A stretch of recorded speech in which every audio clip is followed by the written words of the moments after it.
Neste momento, nos convidamos os palestrantes para a sessão de debates, sob coordenação da engenheira Tereza Fusaro. Nós vamos seguir as mesmas orientações da parte da manhã. A Ana vai estar circulando com o microfone, né? A gente pede para a pessoa se identificar ao fazer a pergunta.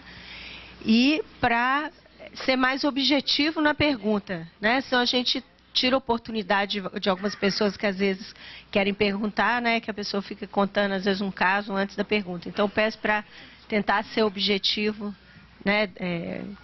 Dentro do possível ao fazer as questões, tá bom? Então nós estamos à disposição. Mas eu acho que eu posso começar com uma pergunta para o Zé Marcos, porque acabou de ser a palestra do RAA, né? E acontece que aqui nós temos uma coincidência de ter 3 especialistas em RAA, que é o João Francisco, João Marcos e o Selmo. Então deve ser a mesa que tem mais especialistas em RAA que a gente já viu, né?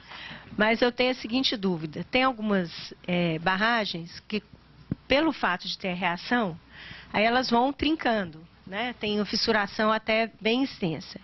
Então, tem uma dúvida, é o seguinte: até que ponto vale a pena eu impermeabilizar a montante com uma manta para restringir a entrada de água?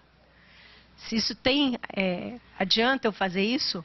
Ou se isso é meio inócuo, uma vez que eu já tenho água suficiente, digamos assim, para alimentar essa reação durante muito tempo? A sua pergunta é bastante boa, né? Eu acho o seguinte, ó, eu posso colocar a minha experiência, né?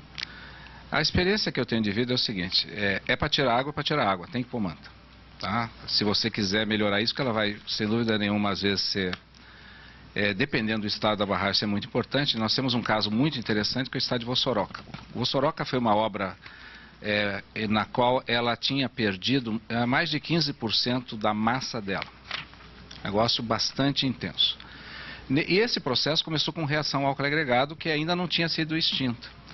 E no processo, como você tem outras manifestações patológicas que ela está te levando, você acaba tendo e verificando quando você vai fazer essa impermeabilização para te manter a segurança conforme você quer. Então, naquele caso, a reação ao álcool agregado começou um processo muito maior, como essa última que eu apresentei aqui. Apesar aparentemente a reação dela estar parada, já praticamente pelos instrumentos que a gente colocou, não está acontecendo nenhuma variação significativa de volume, vai ter que ser feito um processo, porque ela gerou outro tipo de ataque e manifestação importante. Tá? Pelo menos nas obras que a gente tem visto. As coisas são muito piores quando você tem equipamentos, por exemplo, turbina. Mochotó é uma situação muito diferente dessa, aí até muito mais grave. Por quê? Você tem que acompanhar toda a expansão até para você planejar o que você vai fazer depois, porque realmente, em termos de equipamento, a situação começa a ser muito difícil. Quando eu dei essa palestra, eu fiquei com muito dúvida, porque o que falar em 30 minutos sobre esse assunto, né? É um assunto que a gente não sabe nem se toda a plateia estava sobre o assunto, porque a gente pode conversar com ele durante horas, pode fazer inclusive um congresso, um encontro desse só para reações expansivas, que seria muito interessante, tá? Porque se você começar, a gente podia trazer, por exemplo, pessoal, todos os resultados, por exemplo, de Mochotó, são impressionantes, tá? Que aí dá para fazer o quê? Aliviar tensões, protender na outra direção, fazer um monte de trabalhos importantes, tá? Então, cada caso é um caso. Bem, como eu tive envolvido, né, com os estudos de Mochotó desde 81, quando começou o problema de roçamento da primeira unidade, e nos meses seguintes as 4 unidades manifestaram o problema de roçamento, né, das pás da turbina, turbinas tipo Kaplan, na blindagem do anel de sucção, a folga inicial, que era 6 milímetros, em apenas 4 anos, né, a turma fala que a reatividade álcool e silicato é uma reatividade geralmente lenta. Lenta os cambal, né? E Mochotó em 4 anos já estava roçando, e devido à RA.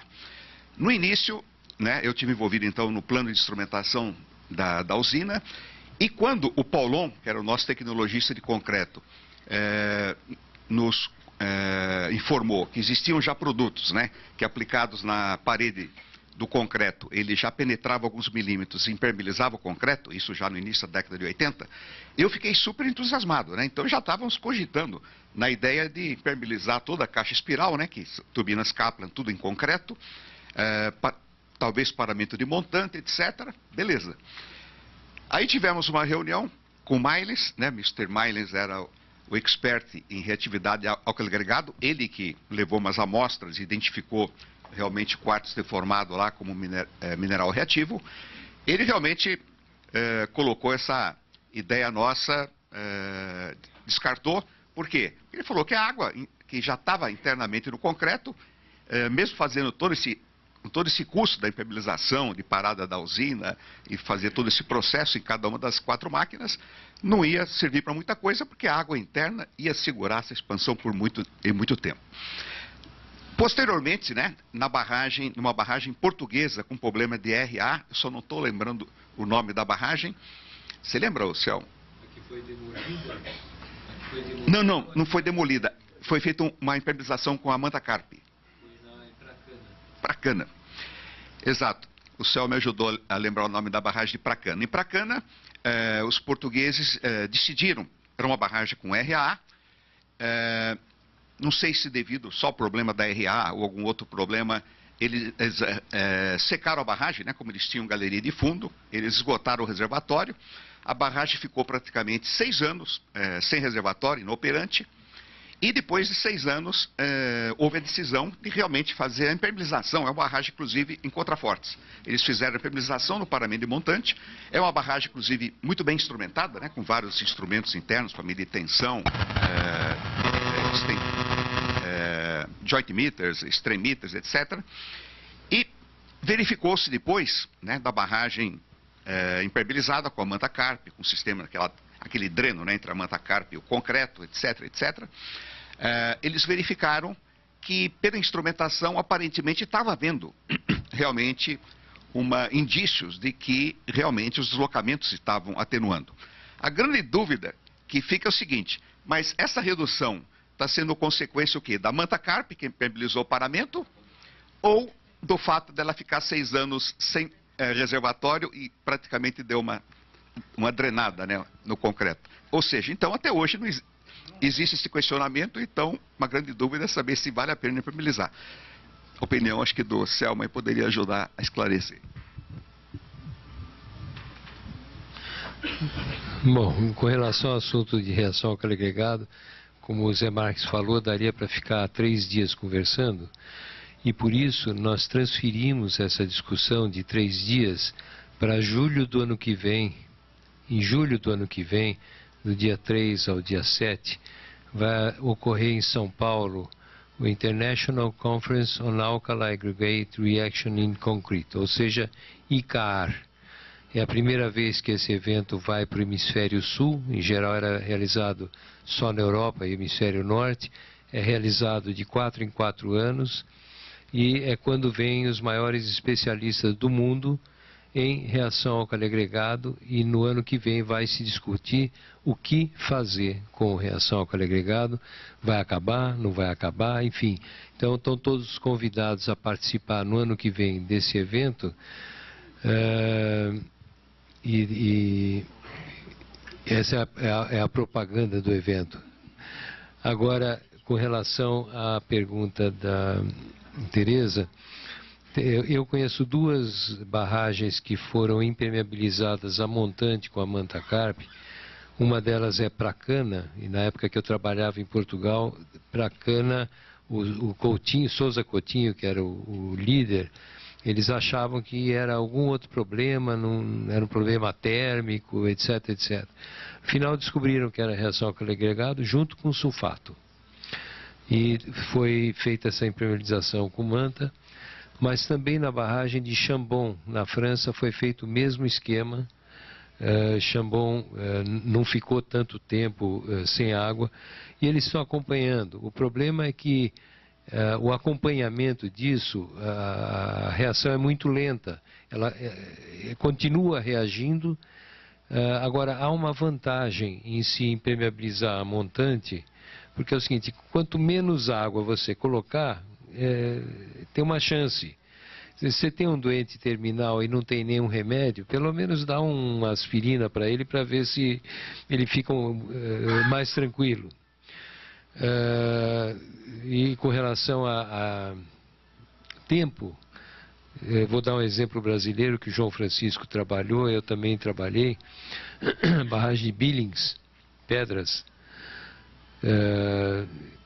Enfim, é uma barragem que foi colocada em instrumentação, acho que em 1999, ou 90 e pouco. A barragem já tinha quantos anos? Uns 40 ou 50 anos. E naquela época nós analisamos e propusemos, inclusive, várias medidas para remover a água, inclusive fazendo um degrau.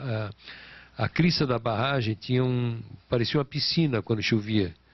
Então foi feito um reparo de modo que houvesse uma inclinação para essa água não penetrar nas fissuras que haviam. Bem, o assunto é grande e um outro problema que existe, que foi mencionado de passagem, há várias usinas e barragens brasileiras que apresentam problema de travamento de comporta, problema de grades em tomadas d'água que não dá mais para retirar a grade porque elas estão travadas, porque devido à reação ao calor agregado, as guias das comportas se aproximaram a tal ponto que para tirar a grade e para tentar colocar algum outro equipamento, tem lugares que só tem a grade e para colocar o stop log é necessário remover a grade, porque só tem uma guia. Então, a grade está presa lá embaixo. Para remover tem que usar mergulhador para fazer um reparo qualquer, para conseguir puxar a grade, reparar de novo e colocar o stop log. Então, eu diria que isso é um caso de problema grave de segurança. Tá? Você não consegue nem proteger. Então, nós temos vários casos desse no Brasil.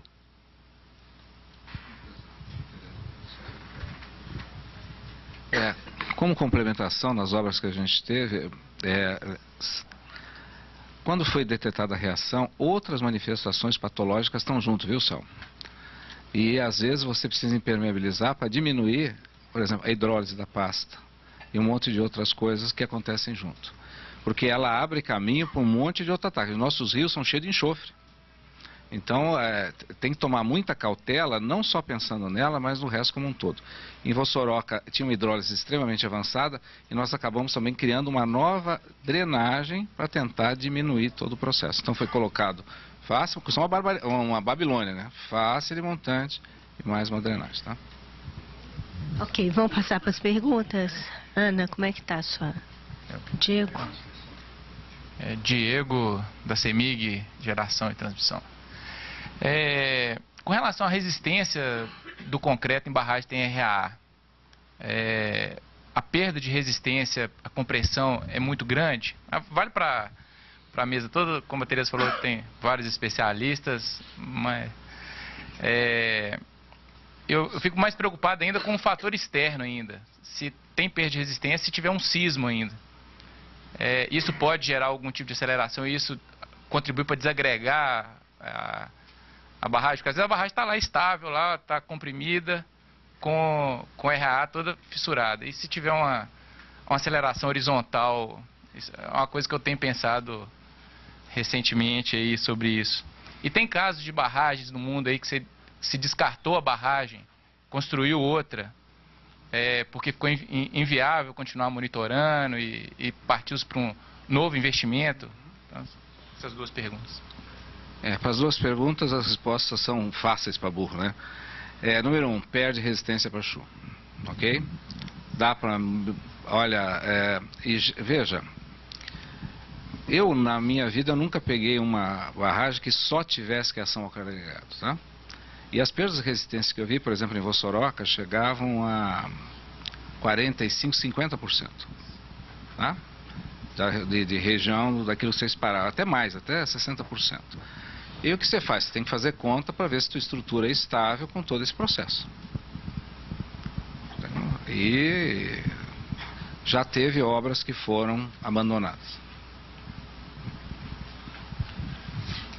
Bem, eu já andei envolvido, né, por 20 anos aí, apesar da minha formação inicial ser mais em geotecnia, no fim eu acabei me especializando um pouco em RA também, mas principalmente não entendo tão a fundo a parte química do processo, mas investigando realmente várias obras e fazendo a monitoração, acompanhando e participando junto com o De Gaspari, né, dos estudos de modelagem matemática, onde a gente fazia calibração com dados da instrumentação, tudo.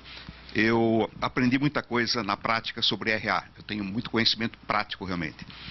E realmente, né, sobre a parte de queda de resistência, o que eu aprendi durante realmente esses 20 anos, eu já fui para o Canadá 3 vezes participar, tive em Chattanooga também, num congresso específico sobre RA, junto com Pacelli e outros colegas aqui do Brasil na época, é que realmente a reatividade álcali-sílica, né, essas realmente derrubam muito a resistência do concreto, tanto é que realmente 3 barragens já foram demolidas, uma delas foi a barragem de Evelyn, nos Estados Unidos. Mas, e elas têm a vantagem que depois de 25, 30 anos, praticamente há um esgotamento dos minerais reativos e há uma estabilização. Então, se elas não precisaram ser demolidas em 30 anos, elas poderiam continuar a ser recuperadas.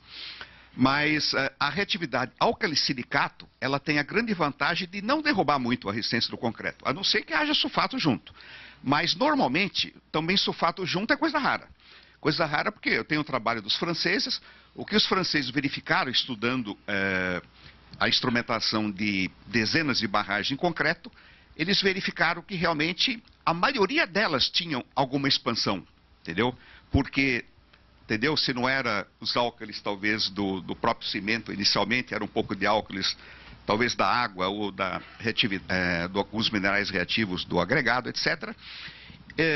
Mas enfim, realmente, né, teores de expansão de até 10 microdeformações por ano são perfeitamente aceitáveis.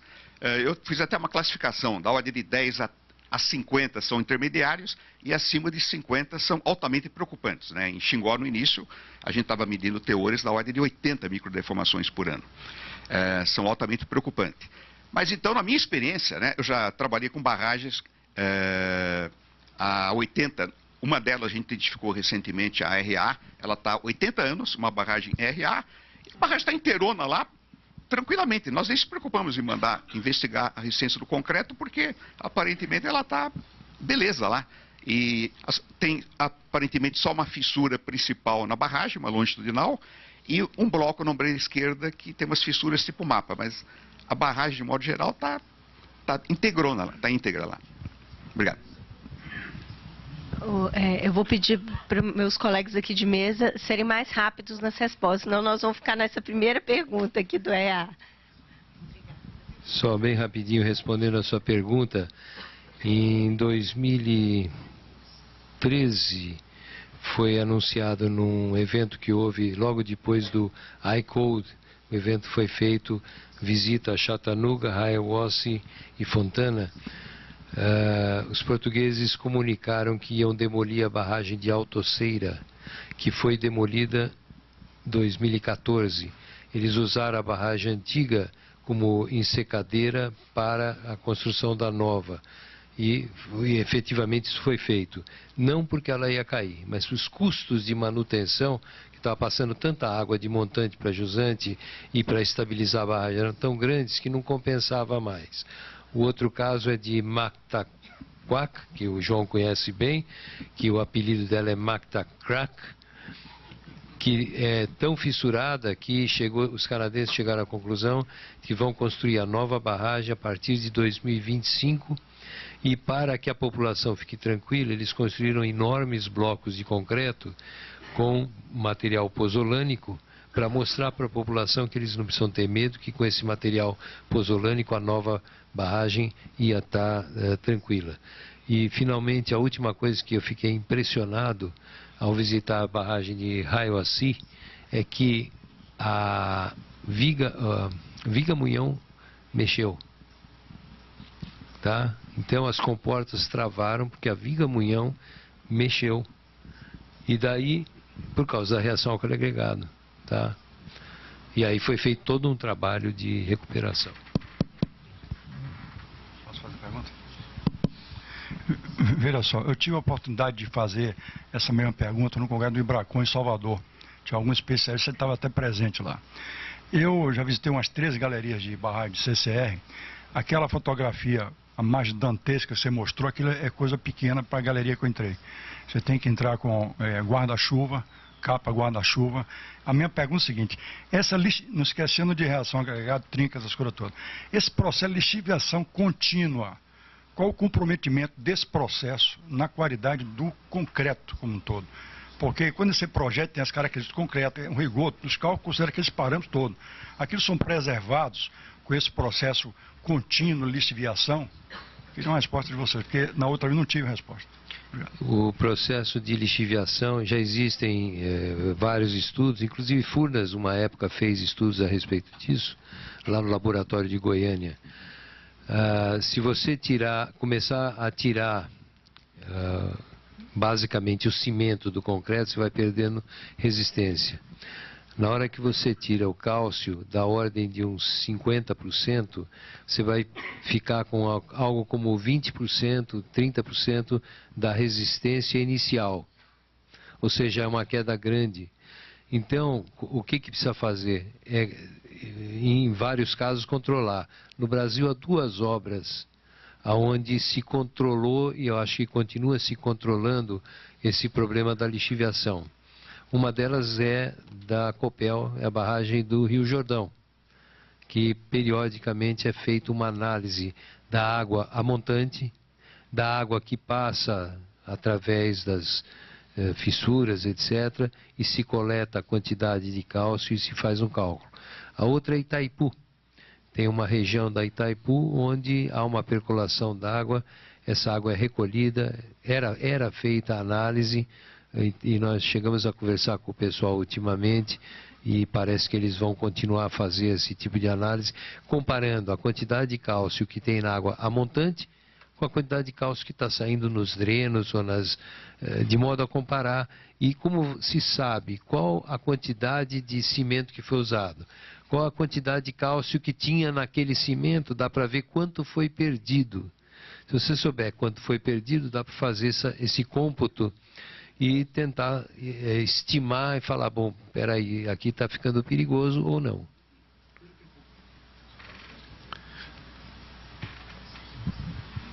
Bernardino, por favor. Sim, Bernardino da VLB Engenharia. Eu tenho 2 perguntas. Eu ouvi agora João e Zé Max mencionando algo sobre o caso clássico que nós temos aqui no Brasil, que é Mochotó. E foi mencionado também que a atividade da reação ainda está presente. E nós já estamos quase há 40 anos, quer dizer, haja álcalis, né? Mas eu estive nas obras lá do complexo de São Francisco, lá do Paulo Afonso, e é claro que já estavam, o João já estava envolvido, eu conversei com o Cavalcante e tal, e aquela situação já tinha, todo mundo já está sabendo dela, principalmente Mochotó, que já teria sido aplicado lá na Casa de Força uma intervenção física que me pareceu, se eu não estiver enganado, há pessoas aqui da Chesf, foi remoção de concreto na junta. Cortaram não sei quantos centímetros lá para poder permitir a movimentação. Bom, eu estive lá em 94, 95, já está para 20 anos. Então a minha pergunta é, a coisa continua, o que foi feito nesses 20 anos aí, ou se continua sendo feito? Mas, como também foi mencionado, esse assunto RAA não é novo. Lá em 1940 já começaram a estudar. E nós já estamos sabendo que no mundo todo o pessoal está preocupado já há bastante tempo. Então eu fico pensando assim, o que ocorreu, né, que nas obras então lá do complexo Paulo Afonso, que segundo informações todas as 4 usinas apresentam algum grau de problema de RAA, qual o tipo de cimento que foi utilizado, porque a água está presente, está todo mundo presente ali, qual o tipo de cimento, ou se não teve, não vou dizer que não teve, mas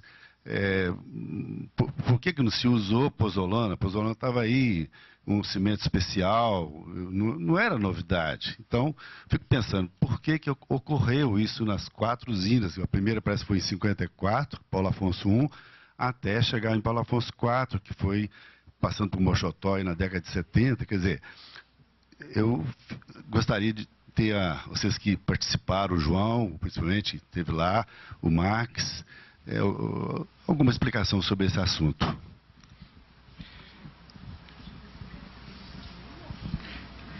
A pergunta foi rápida. Eu vou responder rapidamente. Sobre Mochotó, eu acompanhei até cerca de uns 15, 20 anos. Então, realmente, a primeira intervenção imediata lá, uma vez detectado, foi o roçamento, né? O lixamento da blindagem, mas o fabricante autorizou só 2 milímetros, foi uma solução emergencial. A segunda intervenção foi uma recentragem do eixo do equipamento, né? O eixo da turbina gerador estava inclinando, então houve espaço físico para um realinhamento, então cada uma das máquinas era parada, né? Uma operação que demandou meses, né? Vários meses, para recentrar, deslocando realmente a turbina e o gerador também, né? Vai havendo uma ovalização, as aberturas que eram circulares, tanto na região da turbina quanto do gerador, elas vão se ovalizando. Então, a intervenção foi a segunda. A terceira foi o corte das juntas entre blocos. Mas o corte das juntas, o que acontece? É uma medida que vai operar durante um determinado período. Pelos estudos que nós fizemos, realmente foi cerca de 10 anos e que foi mais ou menos o que o Alberto Jorge me informou depois que tinha assegurado, mas o problema retomou. Quer dizer, como solução última, eu não saberia, talvez o Aurélio ou alguém da Chess poderia completar aí. Houve a quebra do concreto. Houve outra intervenção, que foi a quebra do concreto na base do pré-distribuidor.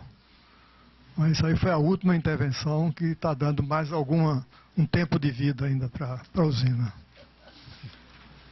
Perfeito. Porque um dos efeitos também da RA, né, em função da expansão, começa a haver um tracionamento das pás do distribuidor, das pás fixas, né? Então, realmente, foi feito um corte, né, na cabeça da caixa espiral, do cone central. Foi feito um alívio, porque também essas pás estavam inclinando. Algumas pás do pré-distribuidor, as fixas, as últimas, o Alberto Jorge comentou que quando ela era cortada, né, com solda, evidentemente, que ela deslocava lateralmente alguns centímetros, 2, 3 centímetros. Para vocês terem uma ideia do que é a RA acumulada após algumas décadas, né? Ana, tem 2 inscritos aqui, tem mais aí? Boa tarde, Ovidio, da Concremate. Tenho 2 perguntas. Se me permitem, vou sair um pouquinho do RA. Não que ele não seja importante, mas acho que está bem polarizado já. Boa ideia. Tá. Uma delas é para o Rubens, quando ele comentou na parte ali da cobertura que a gente tem nas nossas barragens, e às vezes a gente tem barragens que, quando a gente vai fazer a inspeção, a cobertura realmente dificulta até você acompanhar algum tipo de surgência e tudo. E você colocou ali uma solução que há algum tempo foi discutido entre colegas para fazer a solução. Você colocou ali como algo que já foi feito, que é a análise da resistividade. A minha pergunta é, em que ponto da barragem você faz essa análise para você diminuir a influência da própria linha freática dentro do aterro? Porque quando a gente se discutia fazendo a crista, e aí a gente imaginava que a influência da própria linha freática seria muito grande, ou a própria influência do filtro. Então foi uma coisa que foi descartada na época, e eu sempre achei que poderia ser uma solução. Aí só para fazer outra pergunta, para deixar finalizada, outra pergunta é para o Selmo. Você colocou, no começo da sua apresentação, achei muito interessante a sua colocação de falar que muitas vezes a automatização acaba diminuindo a hora de engenheiro, né? E aí você dividiu, muito interessante também, de coleta de dados, transmissão de dados e organização de dados, né? A minha pergunta seria assim, nessa parte de organização, não teríamos que começar a embutir uma pré-análise de dados para quando eu trabalho com dados automatizados, porque, como bem colocado, às vezes a quantidade de dados fica muito grande e você começa a ter essa dificuldade de análise. Bom, o que a gente tem visto é que realmente você tem interferências externas. O fato de você estar fazendo na crista, você pode ter interferência tanto de montante, que é a parte mais saturada, até o filtro vertical. Então, o que eu já vi fazerem também na berma. Então, você aumentar a sua obtenção de dados para tentar visualizar espacialmente, né, na seção transversal, como é que isso está caminhando. É lógico que eu acho que aqui nós temos ainda o problema da interpretação, aquilo que eu citei, da experiência, porque você está mandando um pulso, ou medindo alguma coisa, obtendo aqueles fantasmas numa tela, usa até um recurso de informática para interpretação. Por isso que até eu citei, em alguns casos já se procurou usar algum furo de sondagem para descer a fibra ótica com uma câmera, para você ter certeza do que você está vendo. Isso inclusive em concreto, tá? Apesar de que o assunto nosso era terra. Porque eu concordo com você, a interferência da umidade. Eu vi referência num caso, inclusive, onde fizeram a pesquisa a montante usando uma balsa. A balsa não, uma embarcação. Usaram uma embarcação e rebocando o sensor. E fizeram isso em 2 vezes, uma vez o reservatório mais baixo, então eles conseguiram aferir um pouco essa variação, né, o efeito da variação de montante na variação da umidade dentro do corpo. Por isso que eu havia citado a questão da sazonalidade. Você fazer uma vez só, você está correndo o risco de ter uma informação incompleta. Não sei se... Eu gostaria de complementar sobre esse assunto. Os métodos geofísicos, é interessante que eles são muito usados em mineração, em vários estudos de a profundidade, no fundo do mar, e parece que para todo mundo funciona. E a gente vê trabalhos em outros países também que também parece que funciona. Agora, os que eu já vi na prática, os resultados foram muito limitados. A capacidade nossa de chegar a alguma conclusão foi muito limitada. Não sei se porque a barragem é mais alta do que a capacidade de atingir, eu não sei, mas eu acho que eu acho que tem que ter, eu acho que é uma coisa que, assim, que deve ter muito futuro, é uma coisa que deve ter futuro, porque o que a gente vê, que eles fazem mineração, fazem prospecção de petróleo, é impressionante. Agora, o que eu já vi de concreto em barragem, infelizmente, não deu o resultado que a gente gostaria que tivesse dado. Então, assim, eu acho que é um assunto bom até para o próximo seminário, se alguém tiver casos aí efetivamente que deram certo, publicar para a gente aprender e ver o que consegue melhorar, né? E mesmo os que deram errado. Isso. Em Primavera foi feita uma coisa assim, porque tinha uma vazão grande numa região e daí o IPT... Desculpe, eu sou a Regina Moretti e... Em Porto Primavera, o IPT fazia o acompanhamento da construção e logo depois, Primavera foi enchido em 2 etapas. No primeiro enchimento, a gente já viu que tinha uma região que saía muito mais água jusante do que outra. A gente até conhecia os motivos geológicos, tal, então o IPT decidiu fazer uma eletroresistividade para ver se batia com isso que estava acontecendo. A gente tinha medidas de vazão a cada 200 metros, num dos trechos dos 10 quilômetros, 4 tinham medidas de vazão a cada 200 metros. E não bateu nada, nada. as respostas, aí gastou-se mais tempo tentando justificar por que aquilo não tinha dado certo, do que realmente em dizer, olha, o resultado foi ruim, vamos tentar outra coisa, né? Mas isso a gente não publica, né? Isso não é publicado porque não deu certo. O que dá certo é publicado. Deve ter um monte de experiência como a que eu tive, a que você diz, olha, foi limitada, que a gente desconhece. Mas eu acho que a gente devia publicar também, olha, foi feito isso e não deu certo. Onde é que a gente errou? O método não é aplicável por houve alguma interferência. Tentar buscar, assim como a gente faz nas rupturas ou nos incidentes, a gente devia fazer também com essas coisas que a gente está tentando implementar, não só publicar o que dá certo, publicar o que dá errado para a gente entender o que está acontecendo e tentar, daí sim, fazer com que as coisas deem certo. Complementar o que a Tereza alertou, o problema é que para mineração e petróleo é uma metodologia, dentro do mesmo processo, uma metodologia diferente da de busca de água em aterro. Então talvez aquela já tenha desenvolvido um pouco melhor. E outra coisa que eu andei vendo aqui, infelizmente, muitos casos nossos que você encontra em pesquisa são estudos de faculdade acadêmico para mestrado, que são coisas muito simplórias.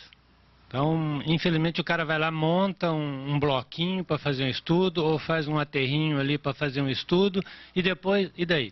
Então, eu não sei se isso é falta de verba para poder investir num estudo, talvez em protótipo, como aquele que eu vi da Noruega ali, e da Suécia, onde, inclusive, um dos casos ali, eles conseguiram embutir um sistema quando foi previsto o alteamento de 2,5 metros da barragem.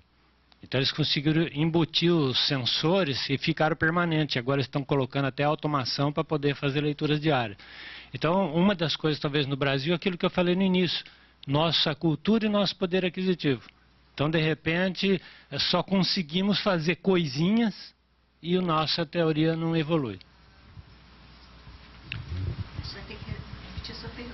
Não, eu tenho a impressão que o que o Ovidio perguntou, pelo que eu entendi, você faz a leitura dos dados, quer dizer, automaticamente, e aí, como é que você sabe se esse dado está correto ou não? É isso, Ovidio? Então, você tem as duas maneiras de fazer isso, né? O semiautomático e o automático. O semiautomático vai lá com o tablet no código de barra e o cara anota o valor que leu. E no automático o sensor faz esse papel do cara que vai lá no sensor. Eu não sou a pessoa mais competente para falar dos detalhes, mas o que eu sei é que normalmente você tem embutido, seja no tablet ou seja no próprio esquema de sistema de automação, primeiro, você tem valores e limites. Então, se a leitura passa o valor limite, vem um aviso, oi, faça a nova leitura, algo assim. E tem também esquemas de médias móveis, de modo que você saiba se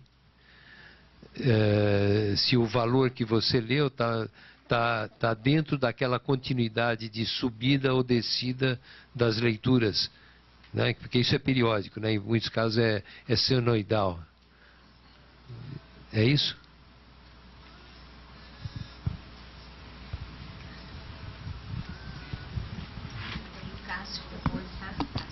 Eu queria pegar carona na tabela periódica aqui dos EMARCs do LNAK, RBCS, FR. E graças a Deus que o Césio e o Frâncio e o Rubem a gente não acha muito por aí, né? E falar para o Rubem que eu tenho ideia há muito tempo da gente não analisar só o ferro que deposita no pé e na saída de drenos, no pé da barragem, mas eu conversando com geólogos algumas vezes, eles falaram que a gente pode ter a mesma formação vindo dos metálicos. Então, tentar aproveitar e fazer porque eles não vão ser laranja, vai ser verde, preto, dependendo se é cobre, se é manganês ou roxo. Tá certo? Então, pegar aquela parte dos metálicos ali, que são 5, e fazer de uma vez. Porque nós estamos com fronteiras diferentes de solo nas novas barragens, talvez a gente tenha outros resultados.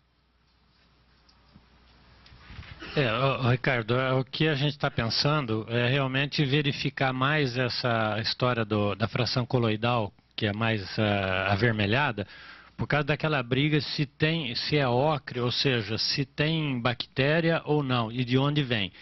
Lógico, em barragem de concreto e mesmo em barragem de terra, a gente já viu coloração um pouco mais escura. Tem barragens onde o fundo da canaleta é preto por causa do manganês ou biotita, se não me engano. E tem lugares onde ele é marrom e a gente não sabe se isso aí tem matéria orgânica no meio, alguma coisa.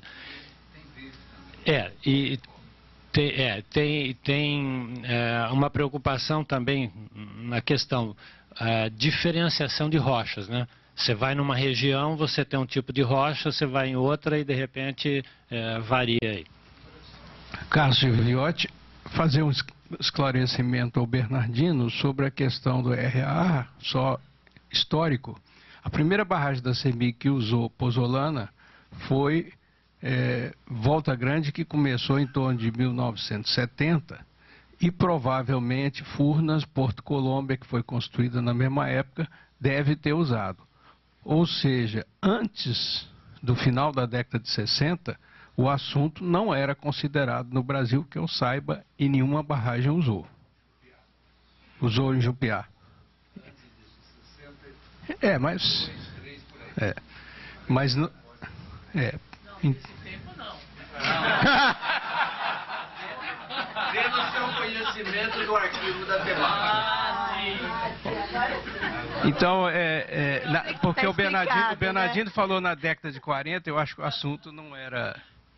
Bom, já que estamos furando a fila aqui, Jupiá, que eu conheço, foi a primeira que usou, e foram estudos feitos pelo Gitaí, que era do IPT, e que depois o Murilo, que também era IPT, continuou e complementou. E depois na ilha, além de pozolano, usaram fly ash também. Certo? Minha memória ainda está em ordem? Então tá, esse que é o risco. E só para complementar o que o Fábio disse, na época em Jupiá, foi a primeira vez que se descobriu que havia agregado reativo no Brasil, primeira vez que se usou pozolana e tinha uma fábrica de pozolana artificial, enfim, a argila, que era um diatomito, era moído, etc, etc, etc, e foi usado. Agora, a usina de Furnas tem reação álcali agregado, viu, Bernardino? Furnas tem. E sofreu reparação. E há outras usinas da região também com reação álcali agregado. A diferença básica aí foi o seguinte: o que é conhecido desde a época de 40 e que foi evitado em Jupiá e várias outras usinas no Brasil. Aliás, no Brasil, eu diria que os nossos tecnologistas, na reatividade alcalicílica, né, quer dizer, envolvendo a sílica na forma amorfa. O que é a sílica na forma amorfa? Em Jupiá, estava se empregando cascalho como agregado. E esse cascalho, ele continha materiais como ágata, calcedônia, ou seja, é a sílica na forma amorfa, não é o silicato.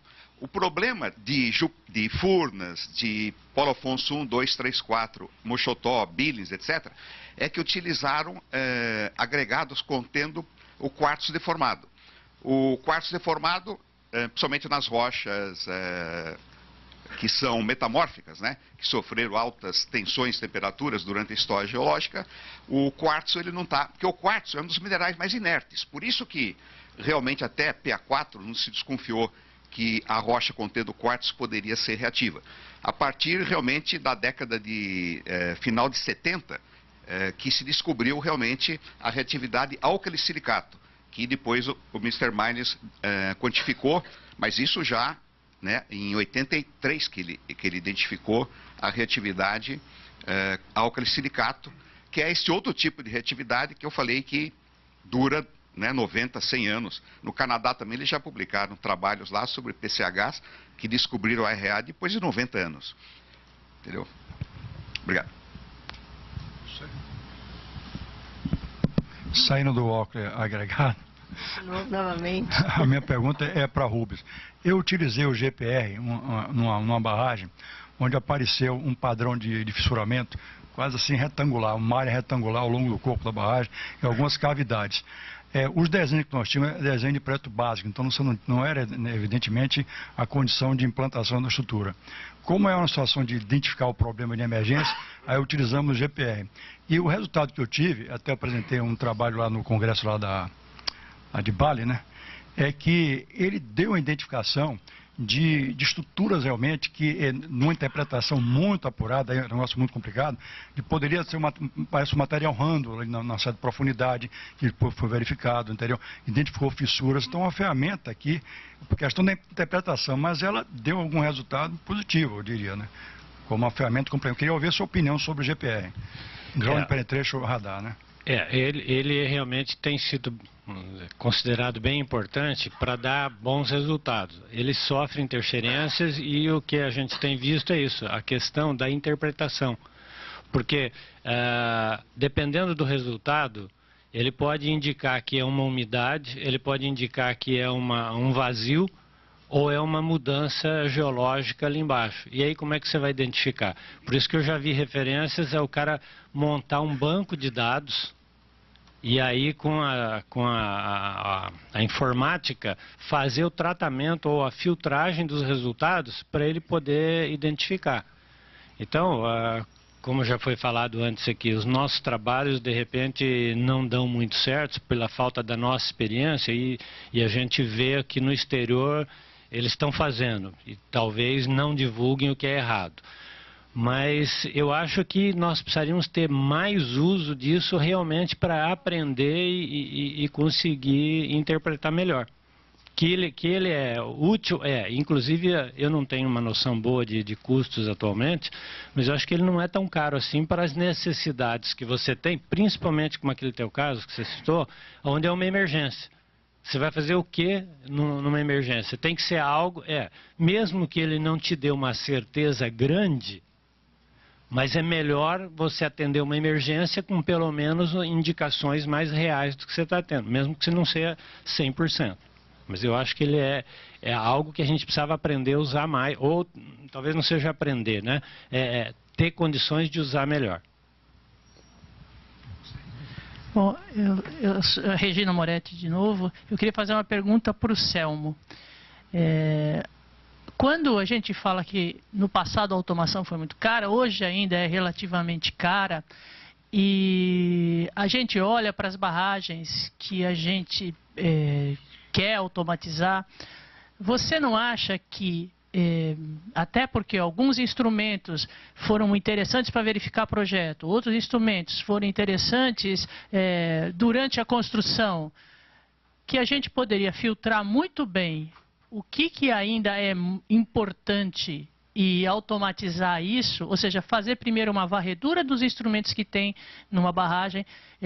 Eu sei dos caras curiosos da década de 70 que põem um monte de instrumento que o pessoal continua lendo, gastando dinheiro e que não servem hoje talvez mais para nada, ou que podem servir, mas com uma outra frequência. Então, estabelecer o que é realmente importante automatizar, isso não sairia tão caro e isso sim traria algum ganho muito grande em termos de confiabilidade e segurança, obviamente trabalhando com uma automatização que seja bem colocada, bem adequada ao que a gente está falando. O que você acha? Eu concordo em gênero, número e grau com você. Eu sei que o pessoal, há muitos, como já foi comentado aqui, tem muita instrumentação que é colocada e ninguém sabe por que é colocada. Tem uma frase que a Tereza mencionou, que é de autoria do João, que eu não lembro direito, mas diz, se não há perguntas, não deve haver instrumentação. Não era mais ou menos assim? Pois o que eu digo é o seguinte, na maioria das vezes, o problema é que o cara não sabe que pergunta fazer. Hoje já foi respondida, não sabe, quer dizer, ele não sabe nem que pode acontecer algum problema. Mas então, com relação a esse aspecto de selecionar os instrumentos, isso é fundamental. Porque, por exemplo, a gente tem colocado termômetros em estruturas de concreto, que é basicamente para verificar a fissuração na época da construção. Tem uma mosca aqui querendo me picar, não gosta de instrumentação. a gente tem colocado termômetros e a gente vai agora, depois de 30 anos a barragem está funcionando, e o pessoal continua lendo, às vezes toda semana está lendo o termômetro, aquilo lá já estabilizou 1 ano depois de colocado, ou 2 anos, não importa. Então, não tem mais razão. E outros instrumentos que, enfim, na barragem de terra, sei lá, medidor de recalque para barragem que já tem 40 anos de idade, enfim, e não sei. Eu acho que realmente tem que fazer essa depuração inicial e depois escolher dos 200 piezômetros que tem, quais são os mais importantes. Eu concordo com você. E aí automatizar, mas eu sou a favor de automatizar com aquele conceito brasileiro. Vamos abrasileirar. Vamos tentar importar o mínimo possível para não ter que pagar mais caro depois. Sim.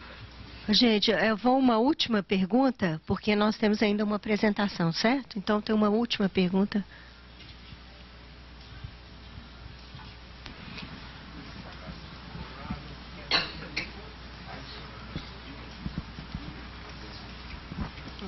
Corrado Piazentil.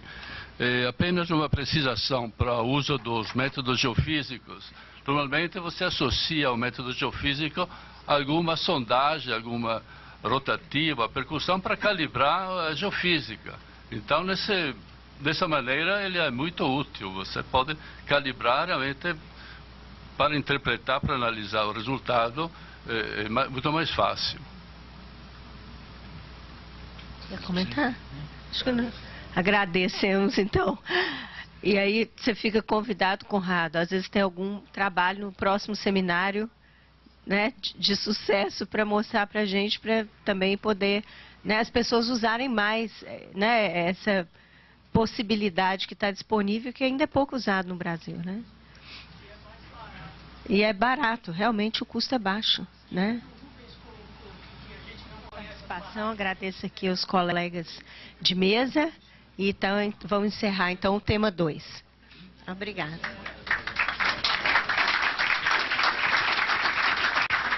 Finalizando o dia de hoje, temos ainda a palestra Como monitorar e alertar possíveis colapsos em barragens através de sistemas ópticos, com o Hamilton Luiz Silva e o Vitor Diago. Dizer que nós vamos ser muito breves, sabemos que todos estamos bem cansados já, o dia foi muito proveitoso, mas eu gostaria de tomar um pouquinho mais o tempo dos senhores e senhoras, porque tenho certeza que nós teremos uma boa notícia através dessa tecnologia que nós vamos apresentar aqui para os senhores. Primeiramente, eu gostaria de fazer um agradecimento à diretoria do CBDB, né, pelo convite e oportunidade, e também cumprimentar, em nome do Fábio, toda a equipe que planejou e executou esse simpósio realmente de alto nível. Enquanto o Vitor está preparando aqui a demonstração, eu gostaria de rapidamente falar um pouquinho da empresa, da Trade, né? Rapidamente para que os senhores possam nos conhecer um pouquinho melhor e que obviamente estaremos à disposição. A Trade é uma empresa brasileira, tá? Ela está há mais de 20 anos no mercado. O nosso DNA é alta tecnologia, tecnologia de ponta, ok? E nós estamos no Brasil dando suporte, nós somos um braço da fábrica no Brasil, então nós temos uma equipe técnica altamente treinada, capacitada. Então, um dos diferenciais é que nós temos tecnologia de outros países aqui no Brasil, mas quem dá o suporte técnico, comercial e treinamento somos nós mesmos. Então, isso dá muita tranquilidade para que quem implemente a nossa tecnologia tenha bem próximo o suporte técnico, o treinamento, a capacitação, ou através da própria Trade ou dos nossos parceiros integradores, que são mais de 100 no Brasil. Pode passar, por favor? Então, pois não. Ok. Então, só para que os senhores possam ver o que nós já implementamos no Brasil, eu gostaria de dar alguns exemplos de tecnologia que está aqui, né, com muito sucesso, que nós trouxemos e que talvez os senhores não saibam. Aqui a nossa atuação hoje, né, nós somos uma empresa relativamente pequena, mas com uma capilaridade muito grande através dos nossos parceiros. Então, o sucesso da implantação dessas tecnologias se dá exatamente pelo suporte ser local, próximo, e isso é muito importante. Nós somos pioneiros no Brasil na implantação dessa tecnologia, tecnologias biométricas. Há 18 anos, nós aplicamos comercialmente a tecnologia no Brasil, trouxemos a tecnologia de biometria para o Brasil há 18 anos. O Banco do Brasil, por exemplo, ele utiliza a nossa tecnologia há 17 anos, né? E agora que essas tecnologias de biometria, os senhores utilizam em larga escala em vários bancos, você está presente em vários bancos, mas há 18 anos nós já trouxemos essa tecnologia. Então a Trade, ela tem essa visão de buscar o que existe de melhor e trazer e dar suporte localmente. Outro exemplo seria a questão do CFTV IP. Né? Então, o que existe hoje de mais avançado em termos de circuito fechado de TV IP, nós já trouxemos para o Brasil há 12 anos. Então, esses são alguns diferenciais. Gestão wireless de iluminação pública através de tecnologia israelense, nós também trouxemos para o Brasil, somos pioneiros. Enfim, o nosso DNA é alta tecnologia. E, após esse período, depois de muita pesquisa, aproximadamente 1 ano e meio, nós estamos trazendo para o Brasil uma tecnologia que o Vitor vai estar apresentando aqui, como as demais tecnologias com suporte nacional, local, onde nós vamos estar lado a lado com os senhores para poder ajudar, contribuir, né, para a criação de uma cultura de segurança em nossas barragens. Vitor? Então, eu quero passar a palavra para o Vitor, para que ele possa falar um pouco da tecnologia e faremos uma apresentação prática aos senhores aqui, para que os senhores possam conhecer melhor, inclusive os que nos acompanham pela transmissão simultânea na sala ao lado também possa vir para cá, se possível, e também ver como que vai funcionar essa tecnologia, ok?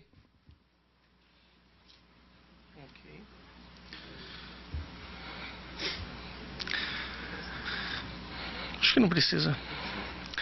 Bom, boa tarde. Como o Hamilton falou, eu agradeço a presença perseverante de vocês tão tarde já hoje.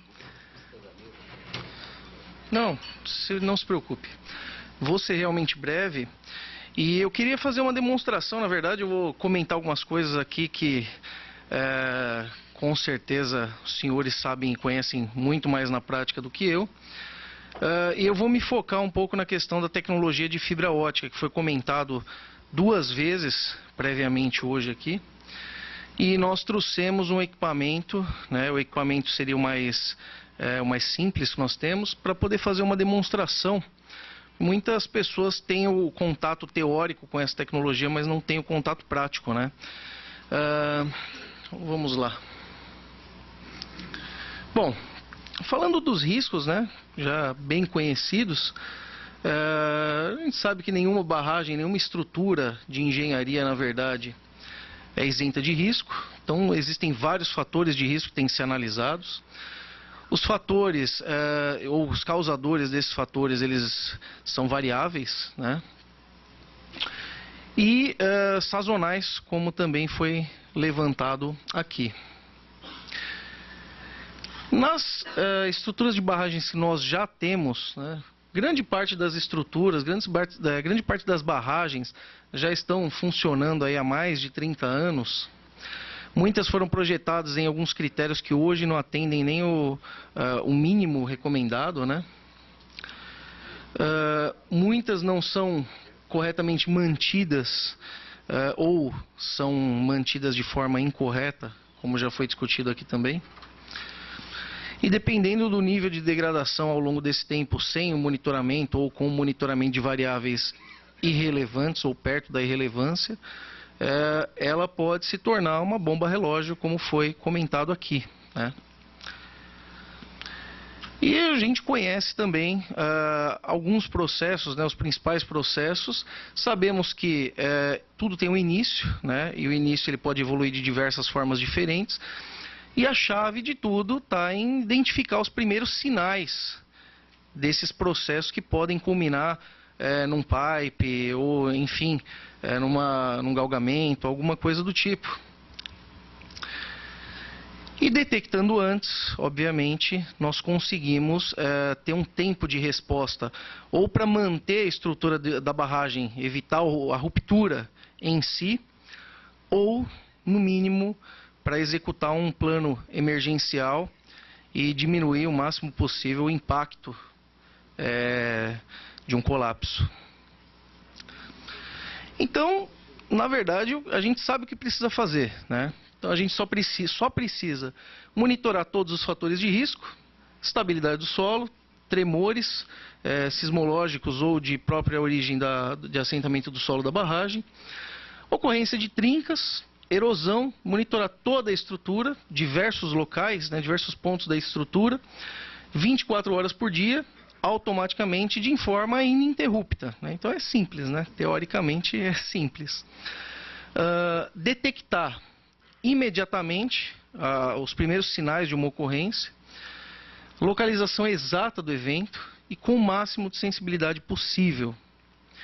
E agir na prevenção de um eventual colapso, no alerta para o operador de alguma variável que saia fora da curva estimada, no alerta à população, ou automático ou após a aprovação do operador, caso não haja outra alternativa, e na minimização de danos tal qual for possível, né? E como a gente pode fazer isso, como a gente pode ter esse nível de detecção, como a gente pode ter esse nível de monitoramento, tá? Então agora eu entro um pouquinho na nossa tecnologia. Então, a tecnologia, como já foi comentado aqui, existem algumas tecnologias de sensoriamento por fibra ótica. Nós, aqui no Brasil, representamos a empresa FFT, é a solução australiana. Eles já estão há algum tempo no mercado, mais ou menos 20 anos vendendo internacionalmente. Tem um pesado investimento em pesquisa e desenvolvimento, muitos métodos de análise e principalmente toda a parte de inteligência artificial de processamento de sinais foram desenvolvidos por eles. Eles têm diversos engenheiros e físicos renomados no staff, várias instalações ao redor do mundo, presença global para treinamento e venda, aqui no Brasil representados pela Trade, por nós. E só na parte de dutos, né, eu vou comentar a respeito das vertentes, mas só na parte de dutos, mais de 4.500.000 metros sendo protegidos pela FFT. Aqui tem alguns clientes, eu vou passar uma lista um pouquinho mais completa. Então, basicamente, quem são os clientes da FFT? Clientes finais, tá? Entidades governamentais.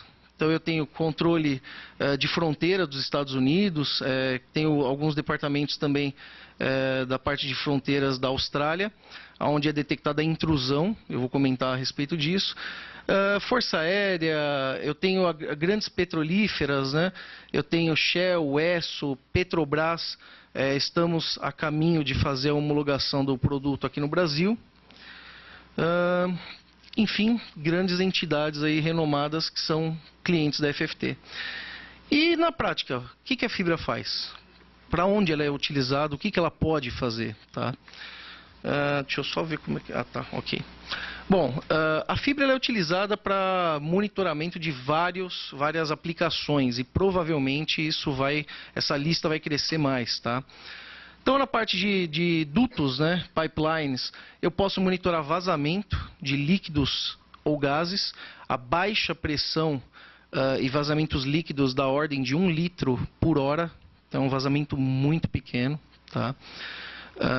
Na parte de engenharia civil, eu consigo monitorar danos e impactos em estruturas a respeito da fibra ótica. Eu consigo a parte suboceânica, né, que também tem uma pequena relação com barragem. Eu consigo monitorar, eu tenho sensibilidade suficiente para monitorar nível de marés, erosão, no caso suboceânico, eu consigo detectar pontos em que um duto foi descoberto, por exemplo. Segurança, parte perimetral, exploração de petróleo em terra, né, monitorar a pressão do duto, geotecnologia, detectar os primeiros sinais de um escorregamento, né, e a parte de transmissão de energia, eu consigo fazer a proteção de unidades geradoras, né, e também estamos com um projeto grande aqui em São Paulo para fazer a detecção de roubo de cabos, tá? E como é que a fibra faz tudo isso, tá? Bom, eu vou comentar rapidinho, mas o mais interessante mesmo é o visual aqui, o ao vivo, tá? Então, quando eu falo de fibra ótica, a gente falou bastante aqui, ou pelo menos eu achei bem interessante isso, do abrasileiramento, né, das soluções. Então, qual é a ideia? A ideia é, o sensor de fibra ótica é uma fibra ótica simples, comum, de telecomunicação, daquelas que são baratas e que a gente tem aqui no Brasil em larga disponibilidade, tá? Ou seja, a fibra é o componente mais barato de todo o sistema, a gente consegue comprar localmente e não vai ter nenhum problema com relação a isso. Dentro da fibra, né, trafega luz, pulsos de laser coerentes, e esse tráfego de luz, essa luz que trafega, ela tem determinadas propriedades que são medidas por um equipamento, e esse equipamento é o equipamento da FFT, né? Acontece que quando existem eventos externos, tá, e esses eventos externos eles podem ser alteração de temperatura, vibração, mesmo que vibrações em baixíssima frequência,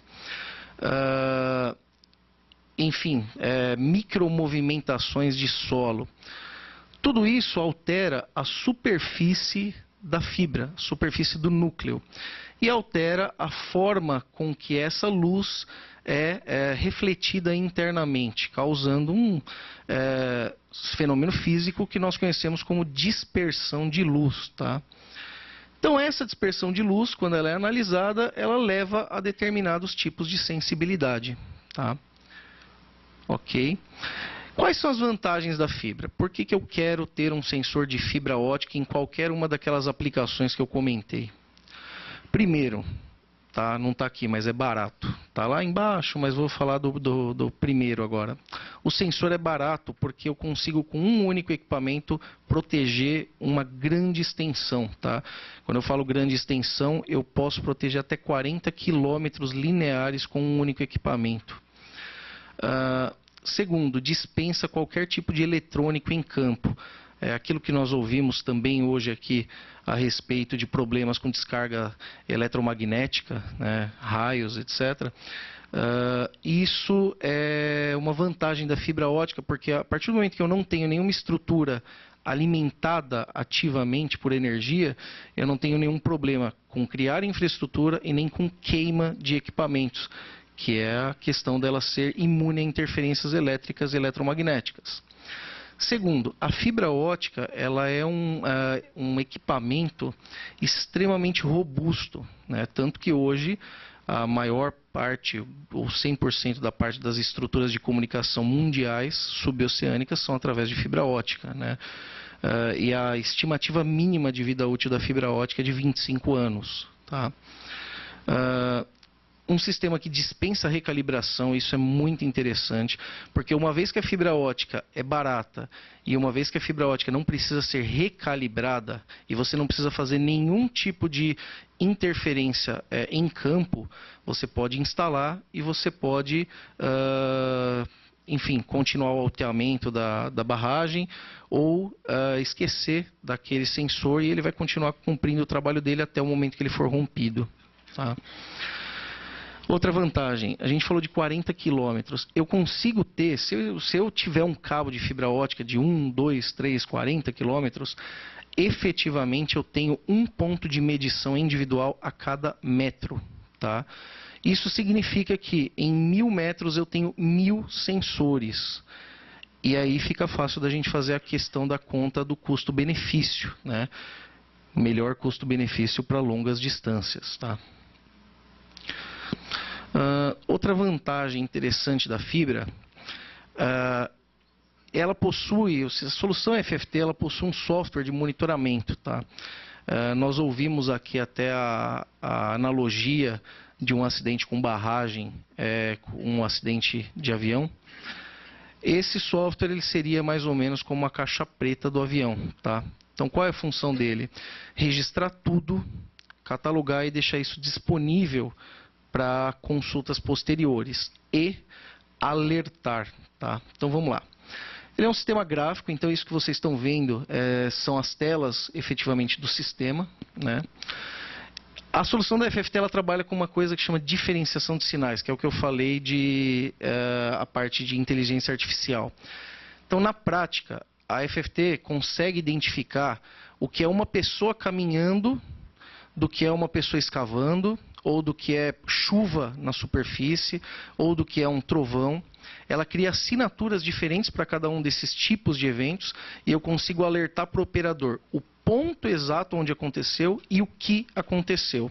Por exemplo, detecção de vazamentos, mesmo vazamentos mínimos, eu consigo criar uma assinatura e eu sei quando houver um vazamento, somente aquela assinatura vai ser disparada, tá? Isso é bem interessante.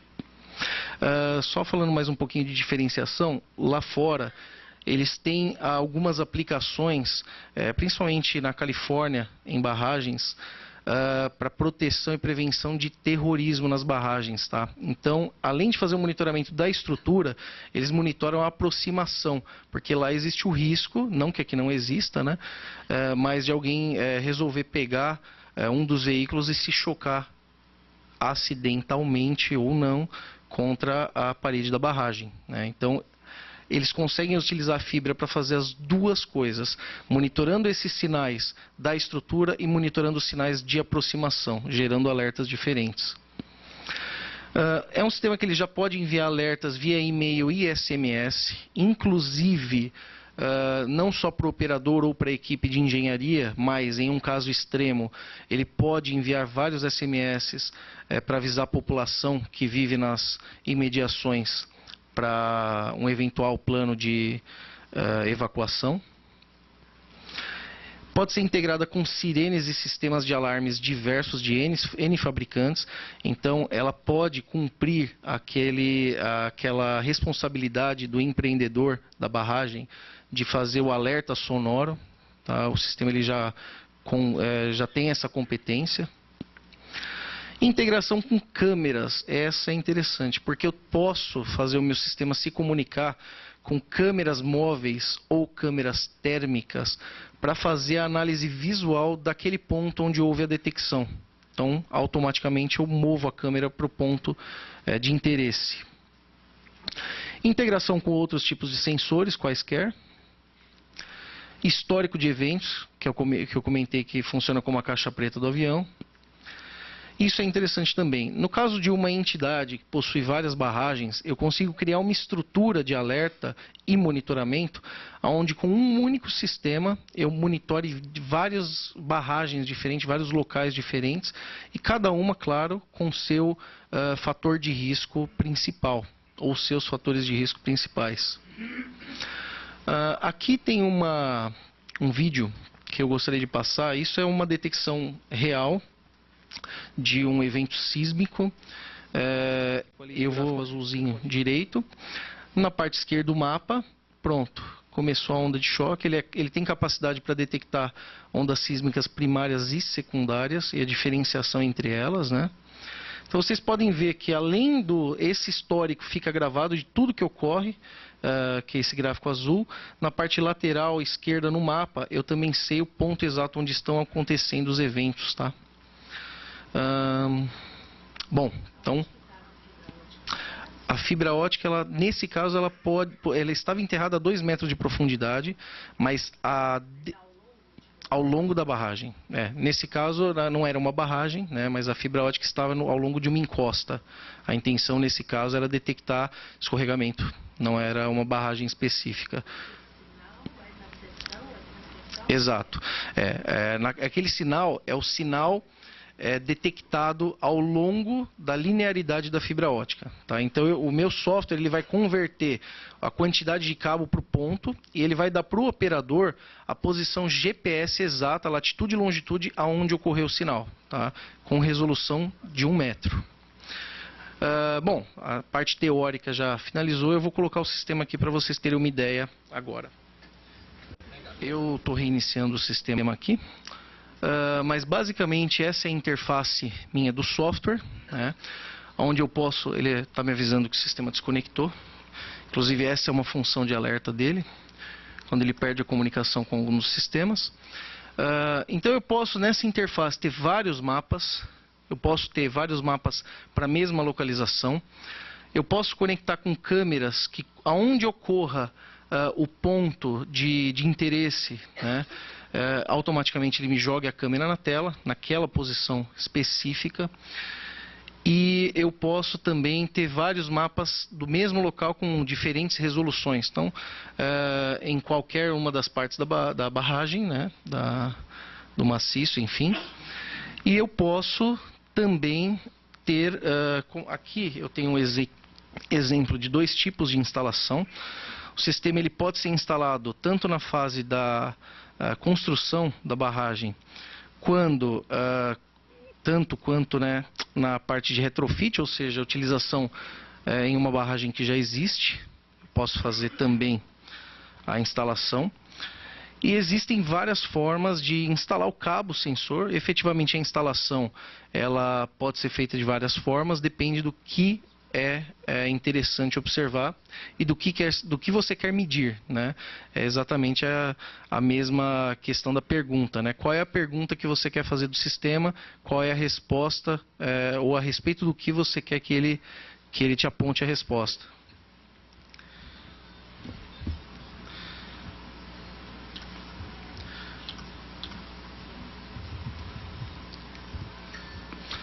Bom, aqui está uma outra parte bem interessante do sistema. Essa é a análise do sinal cru do sistema. Tá? Então aqui eu tenho uma caixa de acrílico, eu tenho a fibra ótica entrando de um lado, saindo do outro, e aqui eu tenho algumas pedras de cascalho, só para vocês terem uma ideia da sensibilidade. Quando eu começo a tatear a caixa, automaticamente eu tenho a leitura desses dados. Tá? Aqui é um alarme.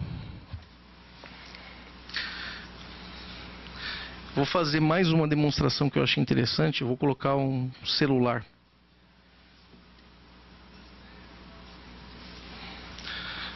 Ok, aqui o software está simulando, né, um posicionamento específico, dando latitude e longitude da ocorrência.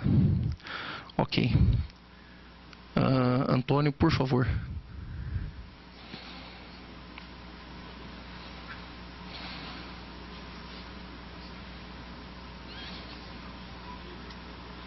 Essa é a vibração, já alarmou inclusive, essa é a vibração do celular, tá? Isso pode ser detectado, só para vocês terem uma ideia da sensibilidade, eu posso detectar essa vibração a 10 metros da fibra, enterrado diretamente na terra, tá? A fibra ela detecta não só vibrações, ela também detecta outros efeitos que vão alterar o núcleo, então variação de temperatura, enfim. Mas, basicamente, é uma ferramenta muito sensível e que pode, como eu comentei, ser aplicado de diversas formas. Tá? É uma tecnologia que já existe há algum tempo. Aqui no Brasil nós já temos sistemas instalados, não com foco em monitoramento de estruturas, mas com foco em segurança, né? Mas existe um esforço, tanto por parte nosso como distribuidor, como por parte do fabricante, em criar uma base robusta aqui no Brasil para essas aplicações. Tá? Então, inclusive estou indo essa semana acompanhar alguns estudos nos Estados Unidos de um sistema instalado, acompanhar os resultados de todas essas medições e criar um case a respeito disso. E esperamos que em breve tenhamos a primeira replicação de um cenário de monitoramento de estrutura aqui no Brasil também. Tá? Só gostaria de comentar como última coisa, um caso interessante. Uma das aplicações que a FFT tem é a proteção da malha ferroviária de Londres. Em Londres eles têm uma preocupação muito grande, antigamente tinham, né, década passada e agora também, com grupos terroristas, na época o ETA e agora N. E o que foi interessante é que o sistema ele tem uma sensibilidade tão grande que ele conseguia detectar todos os eventos, ele filtra o que não é interessante, então eu consigo filtrar a própria movimentação do trem. Só que eles tiveram uma outra ideia. A ideia deles foi monitorar mais variáveis do que somente a que eles queriam. Então, eles chegaram num ponto de conseguir detectar rachaduras nas rodas do trem, de acordo com o padrão sonoro que aquelas rodas criavam dentro da ressonância do trilho, né? Ou seja, é uma ferramenta que, na verdade, nós ainda estamos muito longe de utilizar o potencial completo dela. E eu conto com a ajuda dos profissionais altamente capacitados da área para a gente levar esse projeto adiante. Muito obrigado.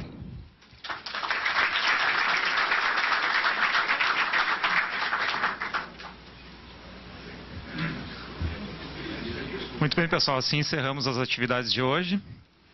Agradecemos a todos e contamos com a presença de